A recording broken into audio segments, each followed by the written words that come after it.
I was the troublemaker in school. There was always that one kid in class who never took any lessons seriously, who vandalized the classroom whenever the teacher wasn't there, who talked nonstop. Despite the teacher's constant empty threats, that was me. I was very familiar with the principal by third grade, whom I visited an average of 9 times per school week. My grades were low, as to be expected, but then I didn't care. When I say back then, I'm referring to my elementary school years, which were from 1997 to 2000, which is also where my story begins. I remembered my third grade teacher, Miss Darvin, who recently suffered a divorce and took advantage of her at any moment I could. I would fail tests, and she would always give me sympathy points. I would throw an eraser at one of the girls, and I would be dismissed with a soft, "Stop, please." I recalled my disdain with my fourth grade teacher, Mr. Garrett, who would lower my grade by 10% every time I answered a question incorrectly in class. And then there was Miss Valerie, my fifth grade teacher. Miss Valerie was different from all the other teachers, whereas everyone else saw me as a lost cause. She looked upon me with favor and affection. She would meet me up after class and review the material with me until she had made sure I understood it. She tutored me on weekends. She motivated me to actually get work done. As you probably guessed, my parents were rarely there for me, and she quickly became a mother figure. I wished I'd shown it. If anything, I was a worse student to Valerie than I was to Darvin or Garrett. I needed more attention more than anything, and deep down, she knew it. Even as I talked to out loud my click during class. I used to refuse to turn my assignments in. I took a 15-minute bathroom trips every day. I always felt guilty every time she reluctantly sent me down to the principal's office for detention, even though I wasn't conscious of it. And then all of that changed. I think that most of you know what I'm talking about when I say I especially hated those 20-year-old educational films. The healthy eating and drug prevention campaigns that the school dropped on us for 1 month out of the year. Remember DARE? Yeah, that stuff. And the anti-bullying campaign. Jesus, that was torture. We spent the entirety of Fridays learning about how to stand up to bullies, how to not become a bully, how to speak up when you're a bystander, of course. I never paid attention to any of it. They all consisted of grainy, low-quality scenes of people who were clearly on antidepressants talking about the problems of bullies in school. They all had cheesy titles, too. "Don't stand by for bullying! Take bullying by the horns!" I fell asleep during each and every one of them. I clearly remember that one March afternoon where Miss Valerie showed us a video simply entitled "The Zebra." She inserted the tape into the VCR and told us we should pay attention because the message was very important. She dimmed the lights and flipped on the TV. I wasn't awake for most of it, but what I did see was a bit confusing. Started with this cartoon scene of Africa, no title sequence or anything. A poorly drawn zebra moved into view, coming across a pack of lions and circling an antelope. That's all I saw before I rolled my eyes, leaned back to the chair, and fell asleep. I was awakened by the voice of Valerie saying, "And that's why you shouldn't be a zebra. Any questions?" No one had any, but what I'd heard at lunch that day, nobody fully understood it. Apparently, the zebra is supposed to represent a bystander. The lions were the bullies, and the antelope was the victim. The plot was the zebra watched as the lions devoured the antelope and didn't speak up to stop it. I couldn't have cared less about the message, but as the day went on, I became worried. Kids were dancing around the halls, singing happily, "We're not zebras! We're not zebras!" When I threw erasers at the girl, she didn't react. I would hit hit their faces and bounce off with a slap, but they just remain unflinching, still singing, "We're not zebras!" Happily. It was strange to say the least. Before I left school, I met Valerie with the usual review session. As I sat down in front of her desk, she asked me why I hadn't been watching the film. My answer was standard. I didn't care. Upon hearing this, she sighed heavily. "You know, Luke," she said, "I was once a lot like you. I would constantly cause trouble in class, and I would even bully other students. That wasn't even when it was a criminal to me, one. I thought. I often pick on this one very emotionally fragile little girl. I sent the meanest things to her, awful things. I laughed as I watched her cry.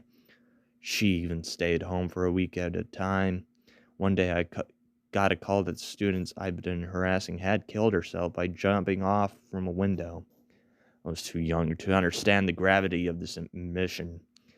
That moment I realized the path I'd chosen was wrong and hurtful. I found out later that she had left a gift, this video. She held a copy of the zebra. I never understand why, but I kept it knowing that changing would make it her proud. As I say the same to you today. She put away the tape and looked into my eyes. Now go. She hadn't signed anything to the class that day, and I assumed she would give me at least one extra credit paper.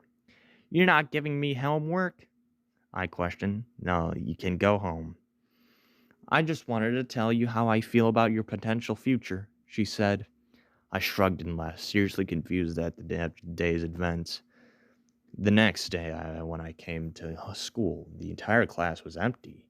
I sat down in my usual desk in front of the room, looking at the absent desks around me. Seeing that nobody was there, I stood up and turned on the TV Valerie kept for the PSA videos. The default channel was on the local news. Breaking news. 17 children dead. Cause unknown. I stared at the screen intently, not knowing what to think. 17 children were found dead this morning, all outside their homes, said the reporter. Said a reporter, these deaths were discovered by a paper boy who insisted remaining anonymous, who claimed that he found several of them dead lying on the ground below windows on this morning route. Since before the town was founded that there's been a tragic occurrence, the deaths are likely coordinated. Although whether the intentions were homicidal or suicidal is still known. Police are investigating the incident. Shocked, I stood up and turned around to find Miss Valerie standing in the doorway. "You see why it's so important not to be a zebra now?" she said, grinning, of course. "Of course you don't." She walked towards me. "You're special." She strolled over to her desk and took out the zebra. "These children have stood up all gone up to the lions, and in doing so they are no longer zebras. The antelope can be saved." She handed me the tape. I grasped it with both hands, and they were made out of glass, despite being left in the cold metal drawer. It felt warm, as if it was being lying on the top of a heater. There was something else strange about it, but I couldn't put my finger on it. The antelope were killed long ago by the lion. The zebras never batted an eye.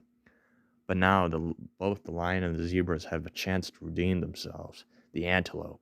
She chose me to spread the message of this video. Only a lion possesses enough strength to persuade the horde of zebras. Now it's your turn.